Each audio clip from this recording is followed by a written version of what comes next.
الحمد لله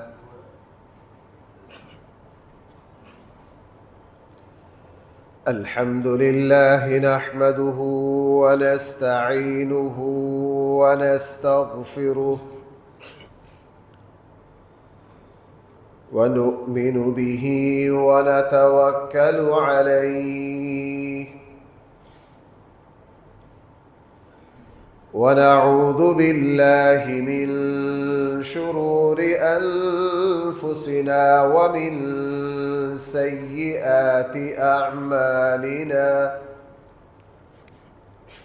من يهده الله فلا مضل له ومن يضلله فلا هادي له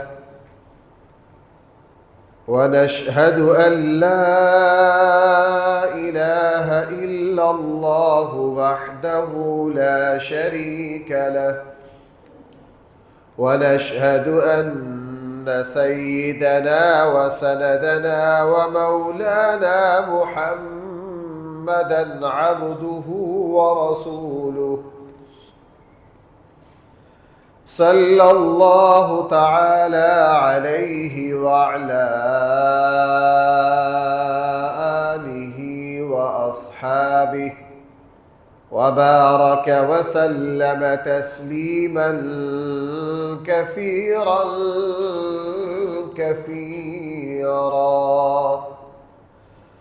أما بعد فأعوذ بالله من الشيطان الرجيم بسم الله الرحمن الرحيم إنا أعطيناك الكوثر فصل لربك وانحر إن شانئك هو الأبتر صدق الله مولانا العظیم۔ محترم سامعین کرام، ذی الحج کا پہلا عشرہ چل رہا ہے۔ رمضان کے بعد یہ سب سے افضل ترین عشرہ ہے۔ قرآن کریم نے ان 10 دنوں کی قسم کھائی ہے۔ اللہ تعالیٰ جب قسم کھائیں اس کا مقصد کسی چیز کی عظمت، مقام اور مرتبہ کو ظاہر کرنا ہوتا ہے۔ ہم جب کسی بات کی قسم کھائیں ہمارا مقصد اعتماد دلانا ہے۔ اللہ جب کسی چیز کی قسم کھائے تو اللہ تعالیٰ کا قسم کھانا اس چیز کی عظمت کو، اس کے مقام اور مرتبہ کو واضح کرنا ہے۔ ان 10 دنوں کی قسم، 10 راتوں کی قسم، وَلَيَالٍ عَشْرٍ، سورہ فجر کے شروع میں اللہ تعالیٰ نے ان کی قسم کھائی ہے۔ رمضان کے بعد سب سے افضل ترین دن جو ہے وہ یہ چل رہے ہیں۔ اس میں ہر مسلمان کو کچھ کام کرنے ہیں، انہی کی کچھ تفصیل مجھے آپ کی خدمت میں عرض کرنی ہے۔ پہلا کام یہ ہے کہ ان 10 دنوں میں حضرت عبداللہ ابن عباس رضی اللہ عنہ فرماتے کہ صحابہ کرام ان 10 دنوں میں ان کی زبان پر اللہ کی کبریائی کے کلمات سب سے زیادہ جاری رہتے تھے۔ تکبیر ہے، اللہ تعالیٰ کی حمد و ثنا ہے، اللہ کی تقدیس ہے، اللہ کی تسبیح ہے، اللہ کی تکبیر ہے، اللہ کی تحمید ہے۔ یہ اقسام ہے، ان کے پیچھے بڑی تفصیلی تشریح ہے، موقع نہیں۔ تکبیر کس کو کہتے ہیں، تحمید کس کو کہتے ہیں، تسبیح کس کو کہتے ہیں، تقدیس کس کو کہتے ہیں، ان کی بھائی اپنی اپنی کیا ہے، تشریح ہے۔ بہرحال ان دنوں میں اللہ کی کبریائی، اللہ کی بلندی، اللہ تعالیٰ کی شان اور عظمت کے کوئی کلمات کثرت سے زبان پر جاری رکھیے۔ لا الہ الا اللہ، اللہ اکبر، اشہد ان لا الہ الا اللہ۔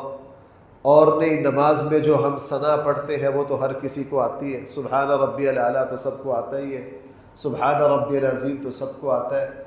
ان دنوں میں ہماری زبان پر اللہ کی بڑائی کے کلمات جاری رہے۔ نمبر 2، 9 کی فجر سے پھر واجب، یہی کام واجب ہو جائے گا۔ عام دنوں میں سنت ہے، جب 9 ذی الحج، ہمارے یہاں 9 ذی الحج بن رہا ہے منگل کی فجر کی نماز سے ہر فرضوں کے بعد ایک مرتبہ تکبیر پڑھنا ہر مسلمان مرد اور عورت پر واجب ہے۔ اکیلے نماز پڑھے پھر بھی واجب ہے، جماعت کے ساتھ پڑھے پھر بھی واجب ہے۔ فرق صرف یہ ہے کہ عورتیں آہستہ پڑھیں گی اور مرد جو ہے وہ بلند آواز سے سلام پھیر کر، بھائی کیا ہے تکبیرات تشریق، اللہ اکبر اللہ اکبر، لا الہ الا اللہ واللہ اکبر اللہ اکبر وللہ الحمد، یہ پڑھنا ایک مرتبہ واجب ہے۔ لوگوں میں مشہور ہے کہ 3 مرتبہ پڑھنا ہے، نہیں، صرف ایک مرتبہ۔ اگر جماعت سے رہ گئے ہیں پھر بھی سلام پھیر کر پڑھ لیجئے۔ اگر اکیلے نماز پڑھی یا بھول گئے ہیں، یاد آ گیا ہے کہ اوہو مجھے تو تکبیر پڑھنی ہے، پھر بھی کیا کیجئے، جب یاد آئے فوراً پڑھ لیجئے، اور سلام پھیرنے کے بعد بلند آواز سے پڑھنی۔ بھائی کس طرح؟ ہم لوگوں کو دیکھتے ہیں کہ لوگ تھوڑی سی شرم محسوس کرتے ہیں، نہیں، سلام پھیر کر بلند آواز سے بھائی سب نے کیا کرنا ہے۔ امام پڑھتا ہے، اگر امام بھول جائے تو ایک دوسرے کوئی بھی پڑھتا ہے تو بھائی سب کو یاد آ جاتا ہے۔ ان 10 دنوں میں تکبیرات ہیں، سنت اللہ کی کبریائی کی، اور 9 کی فجر سے 23 نمازوں میں ان تکبیرات کا پڑھنا واجب ہے۔ کتنی نمازوں میں بھائی؟ 23 نمازیں، منگل کی 5، بدھ کی 5، 10 ہو گئی، جمعرات کی 5، 15 ہو گئی، جمعہ کی 5، بھائی کتنی ہو گئی؟ 20 ہو گئی، اور ہفتہ کی عصر میں کتنی ہو گئی؟ 23۔ یہ 23 نمازوں میں تکبیرات پڑھنا ہر عاقل بالغ مرد اور عورت پر ایک مرتبہ واجب ہے۔ تیسری بات، یہ جو ذی الحج کا عشرہ ہے، اس میں اگر کوئی ہر روز روزہ رکھ سکتا ہے بہت اچھی بات ہے، لیکن یوم عرفہ کا روزہ تو بڑی فضیلت ہے۔ ہمارے یہاں یوم عرفہ اس مرتبہ پاکستان اور سعودیہ کا جو ہے وہ عید ایک ہی دن ہو رہی ہے، الگ الگ نہیں ہو رہی، اس لیے اس مرتبہ یوم عرفہ ایک ہی دن ہے۔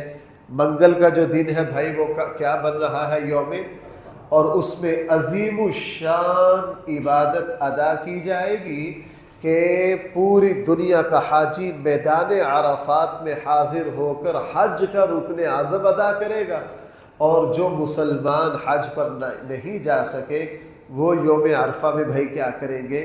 روزہ رکھیں گے۔ رمضان کے بعد آقا کریم صلی اللہ علیہ وسلم کو سب سے زیادہ جو روزہ محبوب تھا وہ یوم عرفہ کا روزہ تھا، یوم عرفہ کا روزہ تھا۔ رسول اللہ صلی اللہ علیہ وسلم نے ارشاد فرمایا، صحیح حدیث ہے، کہ جو یوم عرفہ کا روزہ رکھے گا اللہ تعالیٰ اس کے 1 سال کے پچھلے اور 1 سال کے آئندہ گناہوں کو بھائی کیا کر دیں گے؟ معاف کر دیں گے۔ اتنی بڑی فضیلت ہے یوم عرفہ کی۔ اور بھائی ان دنوں میں ایک کام اور کرنے کا ہے کہ میں نے پچھلے جمعے میں عرض کیا تھا، جیسے ہی چاند نظر آئے جس مسلمان پر قربانی واجب ہو، کیا؟ ہر کسی کے لیے نہیں، جس مسلمان مرد اور عورت پر قربانی واجب ہو اس کے لیے افضل ہے، مستحب ہے، بہتر ہے کہ وہ اپنے ناخن اور بال نہ کٹوائے، اپنے ناخن اور بال نہ کٹوائے قربانی تک، قربانی کا جانور ذبح کر کے پھر وہ اپنے بال اور ناخن کٹوا لے۔ اس میں 2 باتیں ذہن میں رکھیے، یہ حکم ہر مسلمان کے لیے نہیں ہے، یہ اس مسلمان کے لیے ہے جس نے بھائی کیا کرنی ہو؟ قربانی۔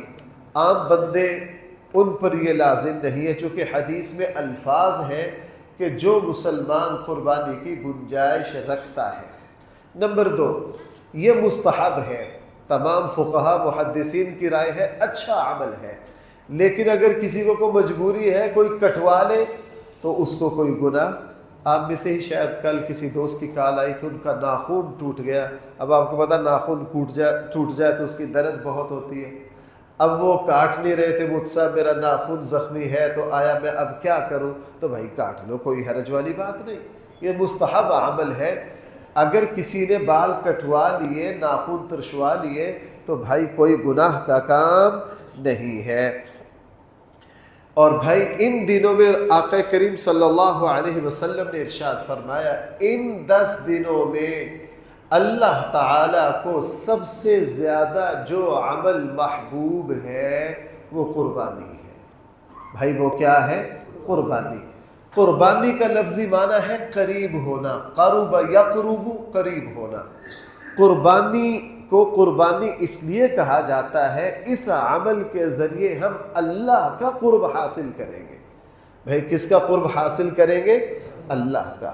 قربانی 2 باتوں سے قربانی بنتی ہے. اگر وہ 2 باتیں نہ ہوئی تو بھائی قربانی صرف رسم ہے، گوشت کھانے کا ذریعہ ہے، فخر کا ذریعہ ہے. اور میرا جی چاہتا ہے کہ ان دنوں میں بندہ اور سارے موضوع چھوڑ کر صرف انہی 2 باتوں کو ہر جگہ بیان کیا جانا چاہیے، چونکہ ہمارے معاشرے میں جو قربانی ہے وہ شریعت کے مزاج سے ہٹ رہی ہے. وہ قربانی نہیں بن پا رہی، وہ رسم ہو گئی. بھائی وہ کیا ہو گئی ہے؟ قربانی. 2 باتیں فرض ہیں قربانی میں، دونوں میں سے ایک بھی جاتی رہی، میں بار بار عرض کر رہا ہوں، پھر یہ رسم ہے، یہ رواج ہے، یہ صرف فخر ہے، یہ صرف گوشت کھانے کا ذریعہ ہے. جو اسلام کا مقصد ہے وہ پھر پورا نہیں ہو رہا. ہماری قربانی عبادت نہیں بن رہی. وہ 2 چیزیں کون سی ہیں؟ نمبر 1 قربانی قرب سے ہے. اس عمل کے ذریعے ہم کس کا قرب چاہتے ہیں؟ اللہ کا قرب چاہتے ہیں. اللہ کا قرب چاہتے ہیں. قربانی کا مقصد اللہ کا قرب ہے. یہ نہیں کہ پورے محلے میں پتہ چلے کہ جی ماشاءاللہ یہ جو چھترا ہے 3.5 لاکھ کا چھترا ہے اور پورے شہر میں اس کی تشہیر ہے اور اس کے فیس بک پر بڑے چرچے ہیں، پتہ چلے کہ ہم نے یہ میدان مارا ہے. یہ لوگوں کی واہ واہ ہے، اللہ تعالیٰ کے یہاں اس کا کوئی اجر. دیکھو بھائیو، وہ مشہور حدیث ہے، مجھے بھی ہر وقت یاد رکھنی چاہیے چونکہ میں منبر پر بیٹھتا ہوں، اور آپ کو بھی یاد رکھنی چاہیے. آپ کو پتہ ہے جہنم میں سب سے پہلے 3 شخصوں کو پھینکا جائے گا. ایک وہ عالم دین جس نے علم صرف لوگوں پر برتری ظاہر کرنے کے لیے، لوگوں پر اپنے علم کی دھاگ بٹھانے کے لیے، لوگوں کو یہ بتلانے کے لیے کہ مجھ سے بڑا کوئی عالم نہیں ہے، اور جس نے جہاں اس عالم نے علم کا جو کرتب بھی جہاں دکھایا صرف اپنی شخصیت کو، اپنے قد کاٹ کو اونچا کرنے کے لیے، مقصد اللہ کی رضا نہیں تھی. مقصد اللہ کی رضا. آپ کو پتہ ہے جہنم میں سب سے پہلے اس عالم کو پھینکا جائے گا. اور فرمایا دوسرا کون ہے؟ سخی. بھائی دوسرا کون ہے؟ سخی. جس نے سخاوت کی، مقصد کیا؟ لوگ واہ واہ کریں، لوگ متوجہ ہو. ایسے سخی کو بھی کیا کیا جائے گا؟ جہنم میں پھینکا جائے گا. اور بھائی تیسرا کون ہے؟ شہید. میں بڑا حیرت، شہادت اور شہید کا ایسا اللہ کی طرف سے خصوصی پروٹوکول اور اعزاز ہے کہ اللہ تعالیٰ نے جو چیزیں عام مسلمانوں کے لیے حلال نہیں، شہید کے لیے حلال ہے. بھائی اس نقطے پر غور کرنا، توجہ. تکبر اللہ کو پسند.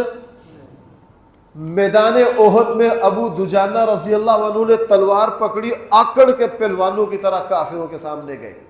اللہ کے نبی دیکھ کر مسکرائے، فرمایا ابو دجانہ یہ غرور کی چال اللہ کو پسند نہیں ہے، لیکن میدان جہاد میں اللہ کو بہت پسند ہے. یعنی اکڑ کر چلنا، کیا؟ غرور کی چال اللہ کو بالکل پسند نہیں ہے. حدیث مبارکہ میں ہے جو غرور کی چال چلا، جس نے فاخرانہ لباس پہنا دوسروں پر اپنی برتری ظاہر کرنے کے لیے، اور جس نے قیمتی گاڑی خریدی تاکہ لوگوں کو پتہ چلے کہ میرے پاس جو گاڑی ہے وہ 3 کروڑ کی ہے اور اس کو نمبر بھی گولڈن لگا ہوا ہے، 50-45 نمبر ہے، 2 کروڑ کا لیا ہے، 3 کروڑ کی گاڑی ہے اور 2 کروڑ کا نمبر ہے، پورے شہر کو پتہ چلے۔ حدیث مبارکہ میں ہے جب تک غرور اور فخر کے لیے یہ لباس پہنے گا، یہ چال چلے گا، یہ گاڑی پر چلے گا، اس پر اللہ کی لعنت برسے گی، چونکہ اللہ کو غرور بالکل پسند نہیں ہے۔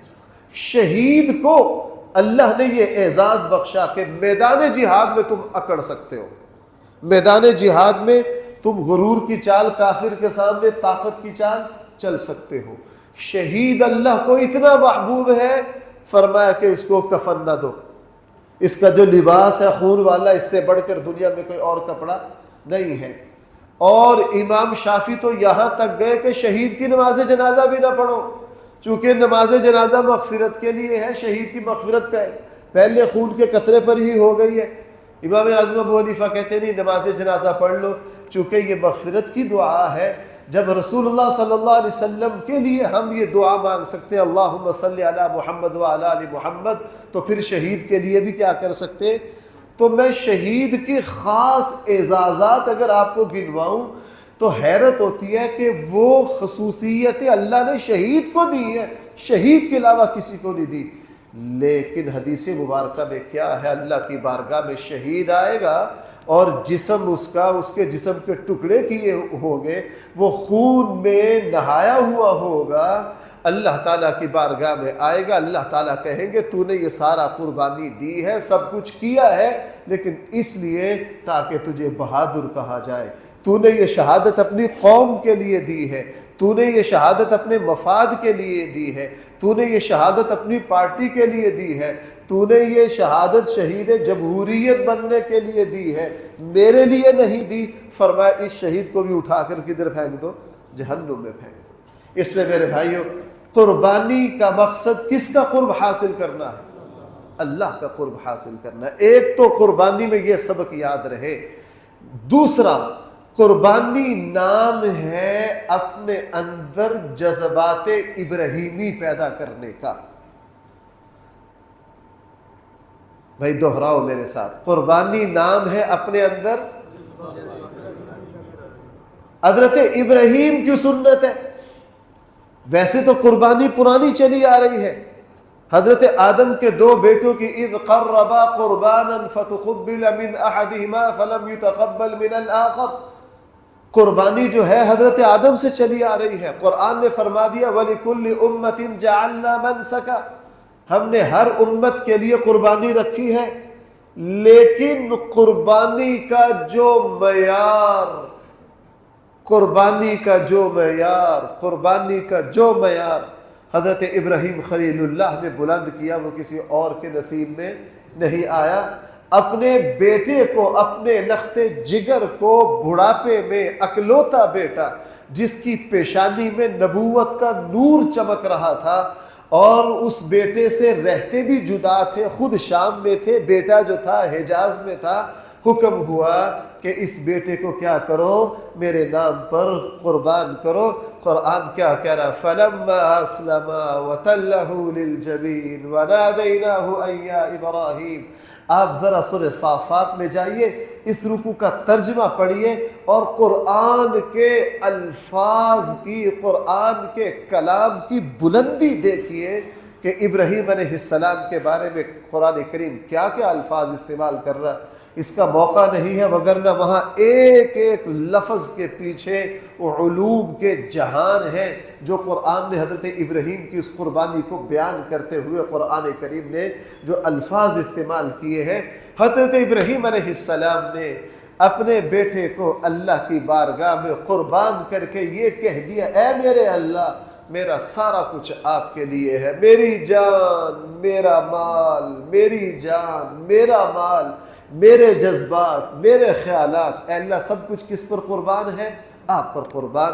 تو بھائیو، حقیقی قربانی کس کی ہے؟ حقیقی قربانی کس کی ہے؟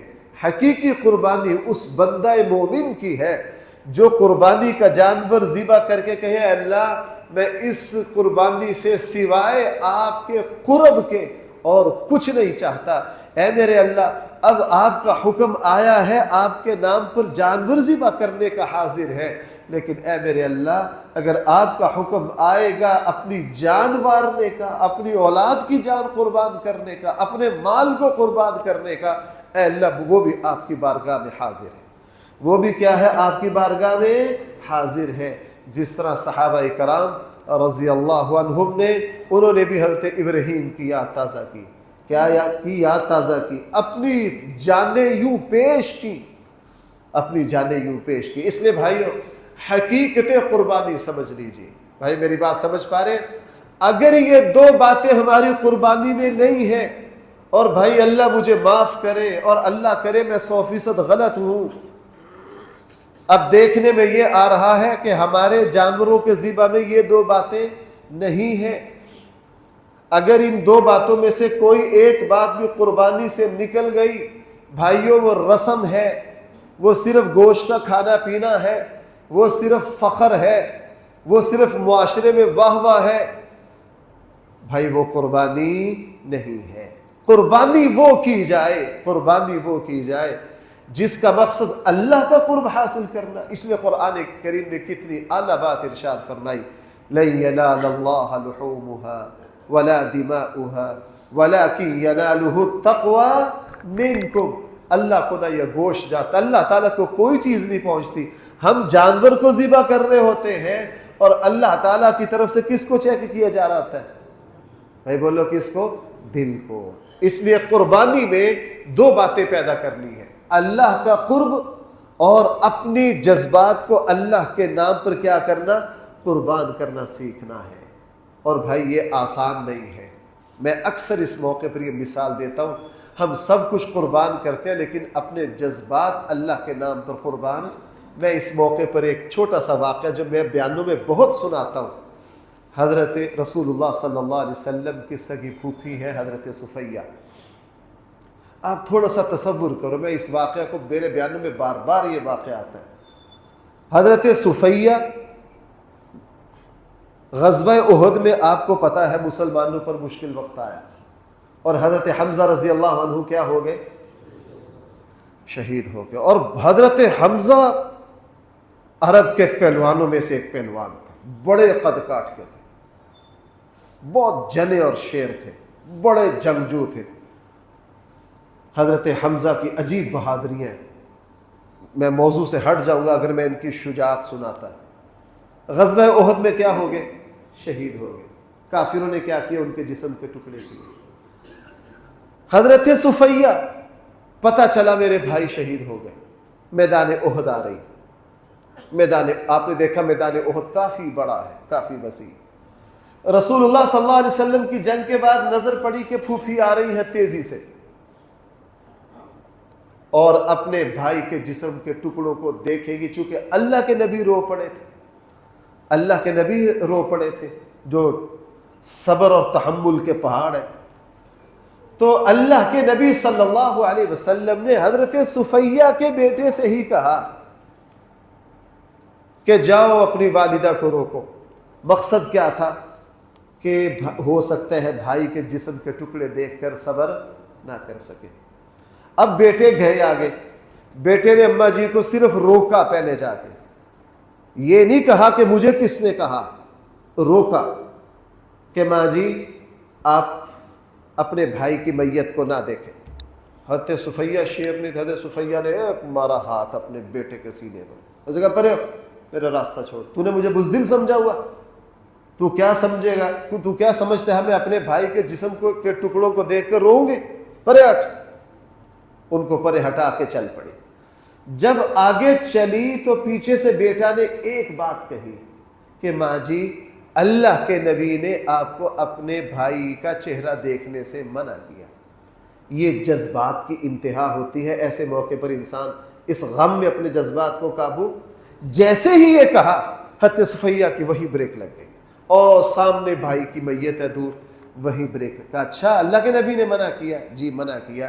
وہی رکی، دو کپڑے اپنے بیٹے کو دیے، مجھے پتا چلا ہے میرے بھائی کے جسم کے ٹکڑے کافروں نے کیے ہیں، میں اس پر صبر کرتی ہوں، بیٹا یہ لیجئے دو کپڑے، یہ لیجئے 2 کپڑے، اس میں میرے بھائی کو کفن دے دیجئے۔ وہیں میدان احد سے واپس آ گئی، اپنے بھائی کا چہرہ نہیں دیکھا۔ یہ ہے جذبات کو قربان کرنا، اور یہی قربانی ہمیں سکھاتی ہے۔ پیغام قربانی، فلسفہ قربانی کیا ہے؟ ہمیں اللہ کے حکم پر سب کچھ خوش دلی سے قربان کرنا آ جائے۔ تو بھائی قربانی کتنی باتوں کا نام ہے؟ بھائی سب کو یاد ہو گیا؟ میں نے بار بار دہرائی ہے۔ ہم قربانی ان 2 جذبات کے ساتھ کریں گے۔ اے اللہ، میں اس جانور کو ذبح کر کے آپ کا قرب چاہتا ہوں، اور اے اللہ میرا سب کچھ آپ کے حکم پر قربان ہے۔ آپ نے ابھی مجھے جانور کا حکم دیا ہے، اے اللہ جب اپنی جان مال کو وارنے کی باری آئے گی، اے اللہ وہ بھی آپ کے حکم پر کیا کریں گے؟ قربان کریں گے۔ یہ ہے قربانی کی حقیقت۔ اور بھائی اس کے علاوہ قربانی جو ہے یہ واجب ہے۔ قربانی کرنا کیا ہے؟ میں اس دفعہ دیکھ رہا ہوں سوشل میڈیا پر ہمارے مولویوں کو بھی شہرت اور اپنے چینل چلانے کا چسکا پڑ گیا۔ اس کے نتیجے میں ایسی ایسی باتیں کر رہے ہیں کہ جو قربانی جو ہے ایک اچھا عمل ہے، کر لو ٹھیک ہے، نہ کرو تو کوئی حرج والی بات۔ ایسے ایسے ہمیں ماشاءاللہ کیا کہیں ان کو، محراب اور منبر پر بیٹھنے والے ایسے ایسے لوگ سامنے آ رہے ہیں کہ ان کا مسجد میں تذکرہ کرنے کو بھی جی نہیں چاہتا۔ آپ حضرات نے لاہور کے بڑے علامہ، کھال کی ٹوپی بھی ہے، قد کاٹ بھی ہے، ان کا فتویٰ آپ نے سنا ہوگا، سوشل میڈیا پہ چل رہا ہے، میرے پاس بھی ہے۔ ایک تو میرا جی چاہ رہا میں اسپیکر پر چلا کے سنا ہوا آپ کو، لیکن طبیعت نہیں مان رہی کہ جی ہم سب کیا ہے؟ غلام۔ ہم سب کیا ہے بھئی؟ سنا ہے سب نے؟ کس کس نے سنا ہے؟ چلو سنا دیتا ہوں۔ وہ کہہ رہے ہیں جی ہم سب امریکی غلام ہیں۔ ہم سب کیا ہیں بھئی؟ صحیح کہا، بالکل ہم امریکی غلام ہیں، لیکن اگلی بات، ہم سب جب امریکی غلام ہیں ہم پر حج نہیں ہے، کوئی حج نہ کرے، کوئی حج۔ اگر آپ برا نہ مانے آپ کو سنا دوں؟ چلو سن لیجیے۔ اگر کر بھی لے تو اس کا فائدہ نہیں، جیسے پاکستانی حج کرتے رہے تو اس کا فائدہ نہیں۔ غلام پہ حج نہیں، اور یہ کہے کہ ہم غلام نہیں۔ اگر ہم غلام نہیں ہیں تو آپ کے وزیر اعظم نے کیوں کہا ہے کہ ٹرمپ نے اجازت دی، اپنے اسلامات کھول دیا ہے، تو آج وہ یہودی کا جگہ تو غلام ہوئے نا۔ ٹرمپ نے کہا اسلامات کی بند کر دے، ہوتا بند کیا رکھا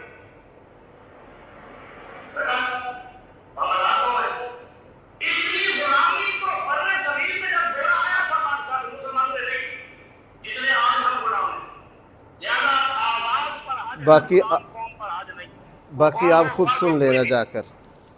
یہ ہمارا فتویٰ ہے۔ یہ کہہ رہے ہیں جی ہمارا فتویٰ ہے مسلمانوں پر اس سال حج نہیں ہے چونکہ ہم امریکی غلام ہیں۔ پہلی بات یہ کہ اس کو اس سال پتہ چلا ہے کہ ہم امریکی غلام نہیں ہیں، ہم امریکی غلام ہیں، یہ اس سے پہلے نہیں پتہ چلا۔ مجھے پتہ نہیں ہے، لگتا ہے یہ کسی اور پارٹی کا ہے، موجودہ پارٹی کے خلاف ہوگا۔ میری سمجھ کے مطابق تو جو موجود ہے یہ بھی امریکی غلام ہے، جو اس سے پہلے ہے وہ بھی سارے امریکی غلام ہیں۔ پاکستان میں امریکی غلامی کے علاوہ آتا کون ہے؟ بھائی میں غلط تو نہیں کہہ رہا؟ ہم تو 70 سالوں سے ان کے غلام ہیں، تمہیں آج پتہ چلا ہے؟ دوسری بات مجھے بڑی حیرت ہوتی ہے، بھائی جب ہم امریکی غلام ہیں، حج نہیں ہے، تو مولوی صاحب جہاں صحیح بخاری میں یہ لکھا ہوا ہے کہ غلام پر حج نہیں ہے، وہیں یہ بھی لکھا ہوا ہے کہ غلام پر جمعے کی نماز نہیں ہے، تم منبر پر کیوں چڑھے بیٹھے ہو؟ کون سمجھا میری بات؟ تم منبر پر چڑھے کیوں بیٹھے ہو؟ منبر سے تو اترو نا۔ غلام پر تو جمعے کی نماز نہیں ہے، تم بھی غلام ہو، ہم بھی غلام ہیں۔ اگلی بات، غلام اپنی مرضی سے شادی نہیں کر سکتا۔ مولوی صاحب جب نکاح کیا ہے اس وقت ٹرمپ سے پوچھ کے آئے ہو؟ غلام اپنی مرضی سے بھائی نکاح نہیں کر سکتا۔ ایسے یہ غلطیاں، یہ نہیں کہ یہ لوگ جاہل ہیں، یہ اتنے بلنڈر کیوں کرتے ہیں؟ جب انسان شہرت کا بھوکا ہو جائے نا تو اس سے بدترین کوئی نہیں رہتا۔ ہمارے ملک کا بیڑا غرق انہی مولویوں نے، انہی صحافیوں نے، انہی یوٹیوبروں نے کیا ہے، یوٹیوب پر بیٹھنے والے بدبختوں نے۔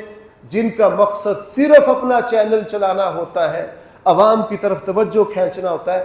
مجھے ایک دوست کہنے کہ مفتی صاحب آپ تھوڑا سا یوں کریں نا تو آپ کا جو چینل ہے نا وہ بھی شہرت پا جائے گا. میں کہا بھاڑ میں جائے, مجھے پتہ ہی نہیں کس طرح لوگ کرتے ہیں, مجھے تو چلانا نہیں آتا.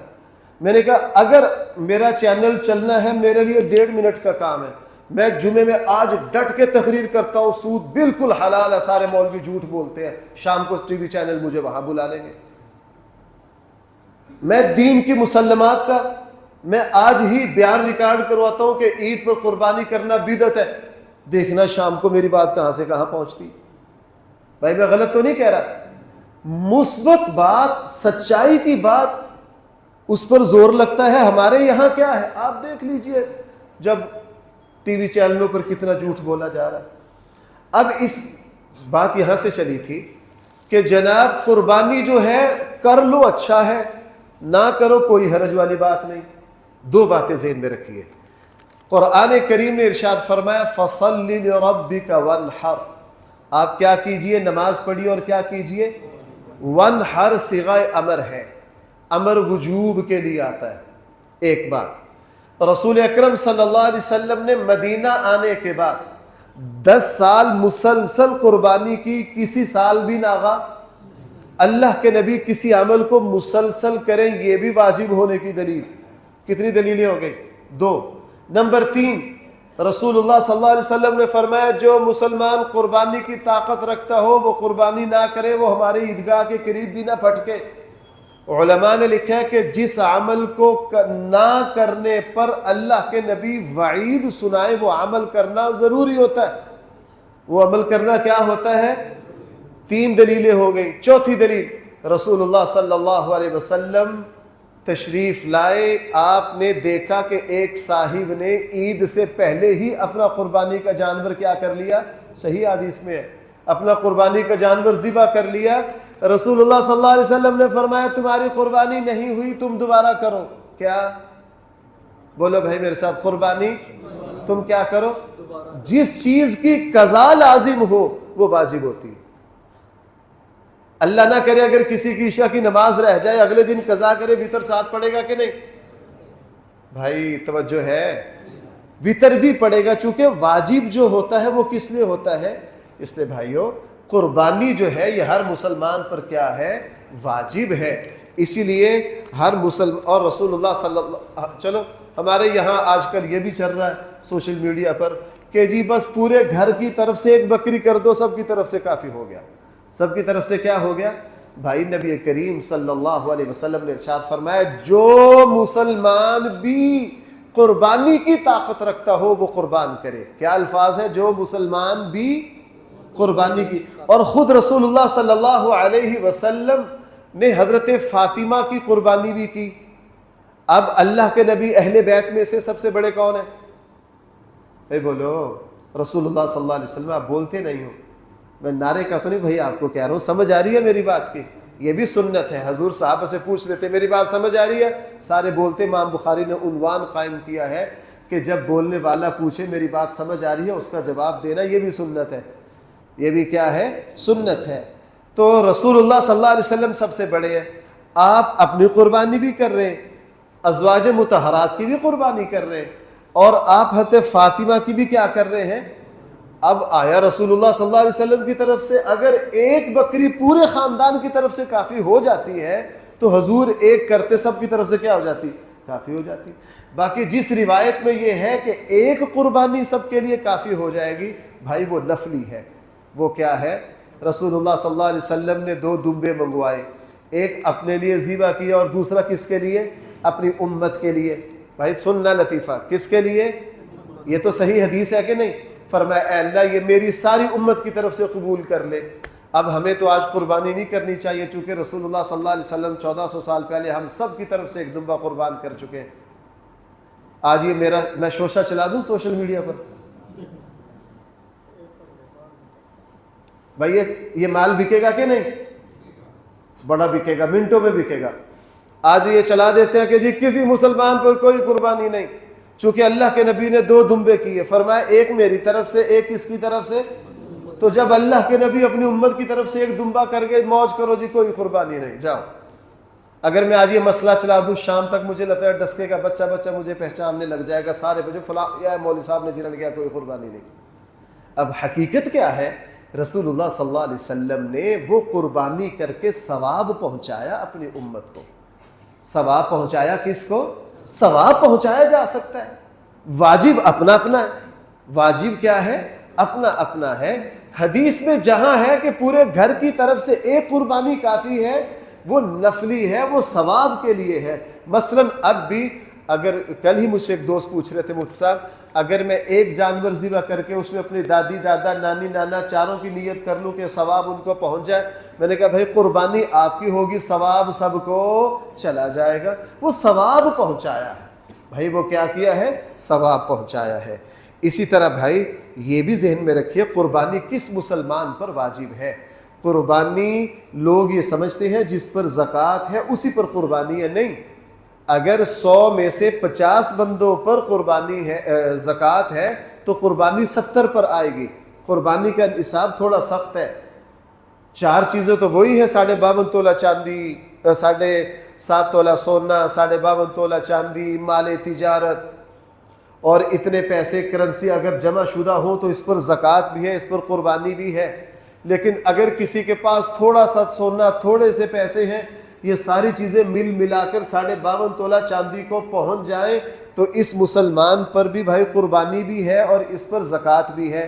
اگر کسی کے پاس سونا چاندی مال تجارت کچھ بھی نہیں ہے، کچھ بھی نہیں ہے، لیکن اس کے پاس ماشاءاللہ جیب میں 3 لاکھ کا فضول موبائل ہے، گھر میں بڑی LCD لگی ہوئی ہے 1.5 لاکھ کی، اور گھر میں ایسے برتن ہیں جو پورے سال میں استعمال نہیں ہوتے، سردی کے ایسے بستر ہیں جو پورے سال استعمال نہیں ہوتے، سردی کے 25-30 سوٹ ہیں، گرمی کے 30-35 سوٹ ہیں، ان چیزوں کی وجہ سے زکوٰۃ نہیں آتی بھائی، ان چیزوں کی وجہ سے زکوٰۃ، لیکن ان کی وجہ سے قربانی آ جاتی ہے، قربانی آ جاتی ہے۔ اس لیے ہر بندہ پوری توجہ کے ساتھ دیکھے۔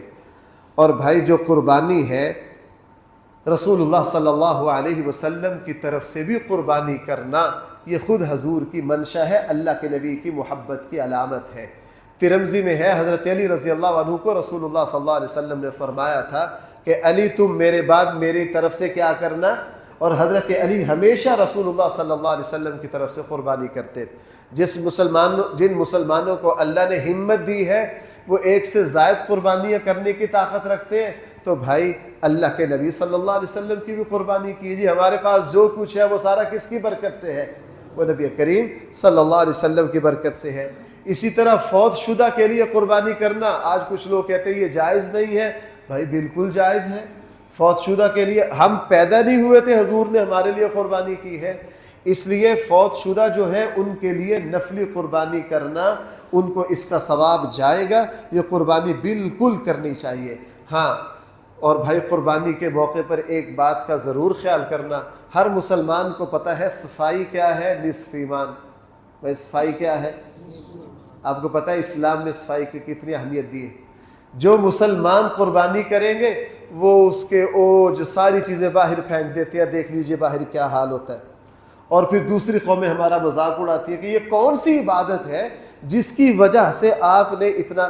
ہمارے ایک استاد فرمایا کرتے تھے بھائی جب 3 لاکھ کی آپ قربانی لے سکتے ہو تو بھائی 2000 روپیہ دے کے اس کے فضلات کو کسی جگہ ٹھکانے بھی لگا سکتے ہو۔ اس لیے بھائی اس چیز کا، یہ ہمارا دین ہے، یہ کوئی ریاستی حکم بھی ہے، ہم ریاست کے حکم کو بھی مانتے ہیں، لیکن یہ تو بھائی ہمارا دین ہے کہ قربانی کی وجہ سے ایسا نہیں جانور ذبح کر کے ان کی اوج وغیرہ سارا رستوں میں پھینک دے، یہ گناہ ہے بھائی۔ یہ کیا ہے؟ گناہ ہے۔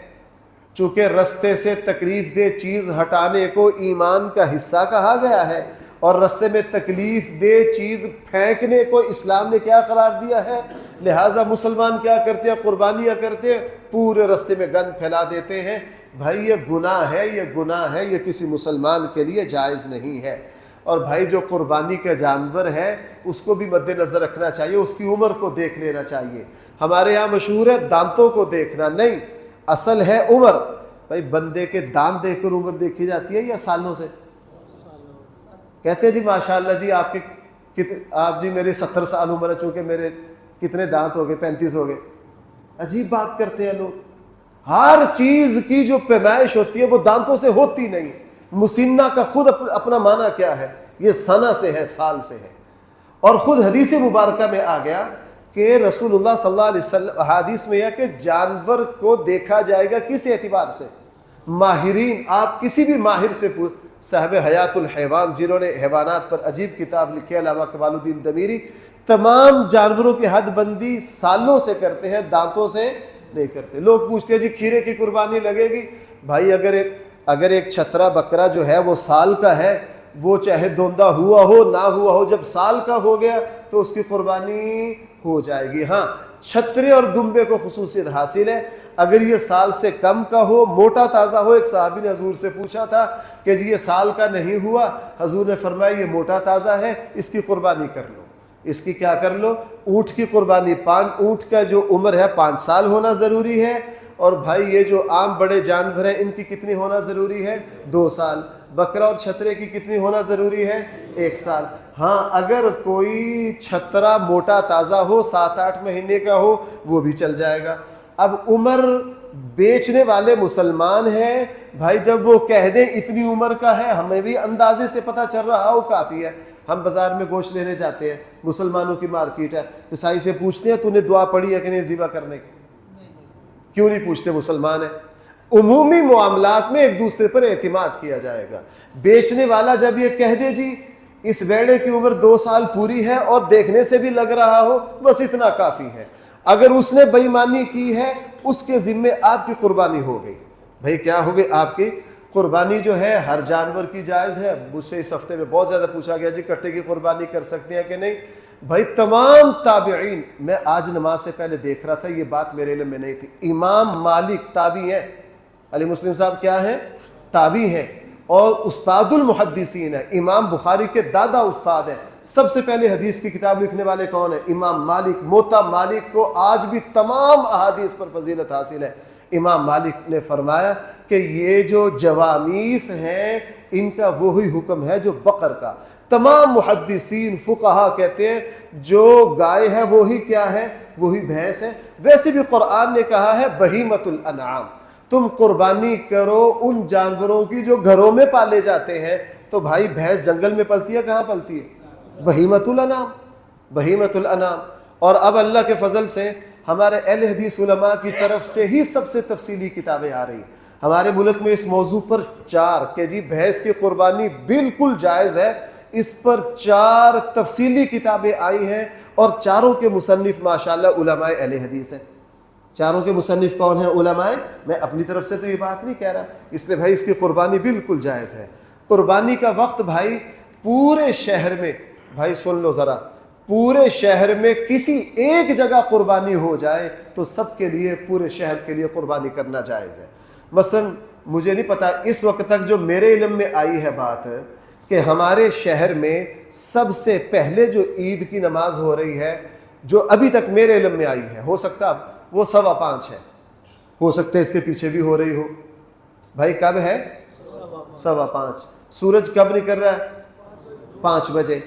تو جیسے ہی وہ طلوع ختم ہو رہا ہے وہ دیکھیں گے جی 4 بج کے کتنے منٹوں پر سورج ختم ہو گیا، 5 بج کے 16 منٹ پر، 17 منٹ پر جیسے ختم ہوتا ہے وہ اللہ اکبر عید پڑھ لیتے ہیں. بالکل ٹھیک ہے، بالکل کیا ہے. تو جب انہوں نے عید پڑھ لی پورے شہر میں تو بھائی پورے شہر کے لیے قربانی کرنا کیا ہو گیا؟ ہاں، صرف بہتر اور افضل یہ ہے کہ قربانی کرنے والا خود عید کی نماز پڑھ کے کرے، یہ صرف بہتر ہے. اس گنجائش سے فائدہ اٹھایا جا سکتا ہے. اور بھائی میں ہر سال یہ مسئلہ بتاتا ہوں کہ پرانے فقہا رات کو قربانی کرنے سے منع کرتے تھے. اس کی علت کیا تھی؟ کہ اس زمانے میں روشنی نہیں تھی، ہو سکتا ہے جانور صحیح طرح ذبح نہ ہو. اب بھائی وہ کوئی مسئلہ نہیں. لوگ اب بھی پتہ کیا سمجھتے ہیں کہ بھائی مغرب کی اذان ہو گئی 3 دن، اس کے بعد قربانی کرنا جائے. اگر رات کو کسی کو قربانی تو رات میں تو نے یہ کیا کر دیا؟ اور بھائی 3 دن 3 راتیں قربانی کرنا بالکل جائز ہے. اب روشنی ہے، رات کو ذبح میں کوئی خدشہ نہیں ہے. لہٰذا ہمارے شہروں میں کسائی وغیرہ ملنے کا مسئلہ ہوتا ہے تو بھائی مغرب کے بعد کیا کر سکتے ہیں؟ مغرب کے بعد قربانی کر سکتے ہیں کہ نہیں؟ کر سکتے ہیں. یاد کیجئے جہاں مسئلہ نقل کرنا ہے نا، میرا پورا نقل کرنا بھائی، آدھا نہیں پہ غلط فہمی ہوتی ہے. فقہا نے فرمایا رات کو قربانی کا جانور ذبح نہ کرو، اس وجہ سے کہ اندھیرے میں ہو سکتا ہے جانور کی کوئی رنگ صحیح طرح نہ کٹے، ذبیحہ صحیح نہ ہوا ہو. اور اب بھائی روشنی میں جب میچ کھیلا جا سکتا ہے، گیند بلہ کھیلا جا سکتا ہے روشنی میں، تو کیا قربانی نہیں ہو سکتی؟ بالکل ہو سکتی ہے بھائی. کیا ہو سکتی ہے؟ اور بھی بہت سے مسائل تھے، میں بس کوئی باریکی میں نہیں جاتا، جتنے لوگ مجھ سے زیادہ پوچھتے ہیں انہی کو بیان کر دیتا ہوں. بہرحال آج کے بھائی بیان کا سبق یہ ہے، حقیقت قربانی کتنی باتیں، بس یہ سبق پکا کر لو. اور بھائی میں بار بار اپنا رونا رو رہا ہوں، قربانی رسم بن گئی، تفاخر بن گیا، صرف بچوں کا اصرار بن گیا، سوشل میڈیا کی تصویروں کی حد تک رہ گیا. بھائیو یہ جشن رسم نہ بننے دیجئے. قربانی عبادت بنے گی کتنی باتوں سے؟ قربانی کا لفظ ہی قرب سے نکلا ہے، اسی سے قربانی ہے کہ میں اس جانور کو ذبح کر کے کس کا قرب چاہتا ہوں. اور نمبر 2، قربانی اپنے اندر جذبات ابراہیمی پیدا کر کے. حضرت شیخ الہند اور انگریز کے خلاف جنگیں لڑنے والے، انگریز کو پورے ہندوستان میں حکومت نہیں کرنی دی حضرت شیخ الہند نے. مالٹا میں 2 سال قید کاٹی، اور حضرت شیخ الہند کو بڑھاپے میں اتنا تشدد کیا انگریز نے کہ جس وقت مالٹا سے رہا ہو کر آئے چند مہینوں بعد بڑھاپے میں فوت ہو گئے، تو غسل کرنے والے مولانا بیت اللہ سندھی جیسے بڑے بڑے لوگ رو پڑے کہ اس 80 سالہ بوڑھے کی کمر کے اوپر ماس نہیں ہے. یعنی بڑھاپے میں انگریز نے اتنے کوڑے مارے. حضرت شیخ الہند نے تحریک چلائی، تحریک ریشمی روال، لیکن پورا سال جانور پالتے، اس کے ساتھ اتنا لگاؤ پیدا کرتے کہ ایک مرتبہ گائے پالی، جب اس کو چھری لگے پھیرنے تو خود بیہوش ہو گئے. خود کیا ہو گئے؟ ہاں یہ ہے اپنے جذبات کو کیا کرنا. یہ 2 باتیں پیدا کر کے قربانی کیجئے انشاءاللہ. اگر ہم یہ قربانی کریں گے تو پھر آخر میں حدیث سن لیجئے، حضور نے فرمایا اس طرح کی قربانی جو کرے گا، خون کا پہلا قطرہ زمین پر گرتے ہی اللہ سارے گناہوں کو معاف کر دیں گے. اللہ تعالیٰ مجھے اور آپ کو صحیح سمجھ عطا فرمائے.